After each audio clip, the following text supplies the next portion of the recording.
Hi, this is Zoe, and I'm going to make a brown butter genoise from my book, Zoë Bakes Cakes. And first, we need 4 eggs, and they should be warm. So I just put them into a bowl full of hot tap water until they were warm to the touch. Then add them to the mixing bowl, plus 1 room temperature yolk.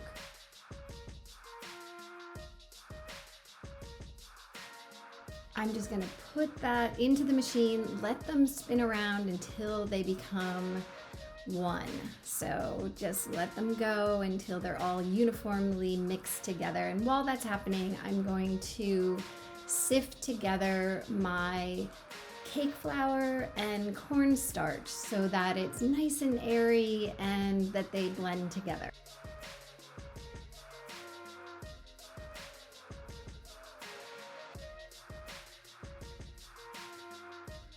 If it doesn't all go through, just push it with your fingers.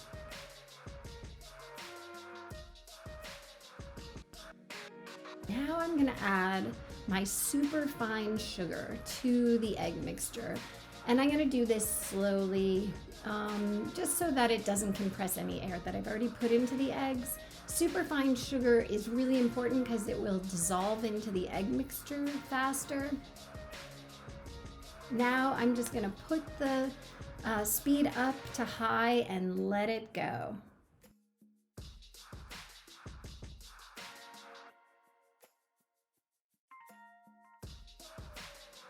You can see that the eggs are starting to get pale in color. They're rising up. They're gonna more than double, almost triple in volume. And that's when you know you're ready to go. But the ultimate test comes from lifting out the beater attachment or the whip attachment, dipping it down into that mixture and creating a ribbon. That ribbon should sit on the top and not dissolve immediately into the foam. And then you know that your eggs are whipped to the proper stage. I'm just gonna whisk it a little bit to get any big air bubbles out. And now I can add my flour.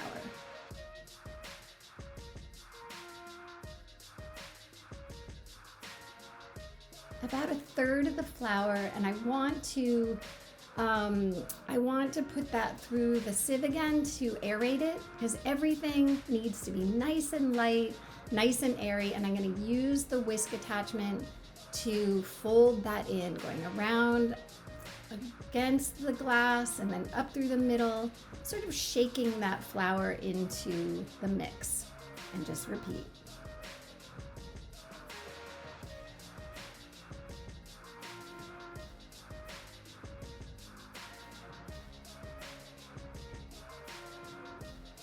Once all of my flour is incorporated, folded into the mix, now I need to add my brown butter, which should still be liquid, but room temperature, not too hot.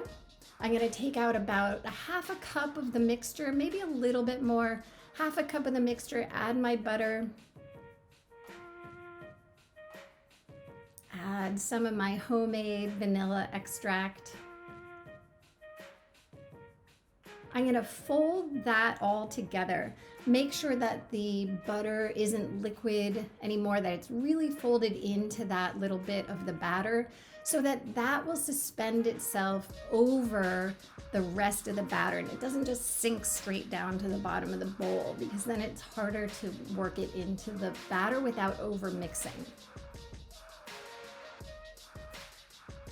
Once it's in there, I'm gonna use a rubber spatula and I'm just going to gently, gently fold that in, going around the side of the bowl, up through the middle, until I have that just about in there. Just a few turns. You don't want to overmix it.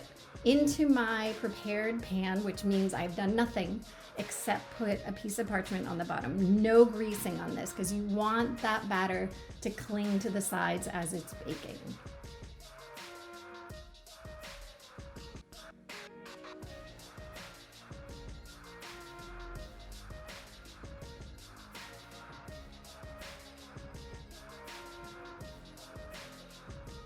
And now we're ready for the oven. Bake the cake for about 20 minutes or until a tester comes out nice and clean.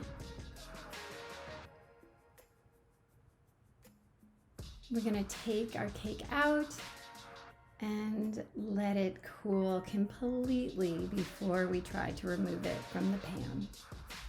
I use a paring knife because we didn't grease the pan, so you need to cut it away from the edges and then it will just pop right out. And we'll have a beautiful brown butter sponge cake or genoise. And you can use this for layer cakes, or you can just cover this with some whipped cream and berries and have a very simple, beautiful, elegant cake.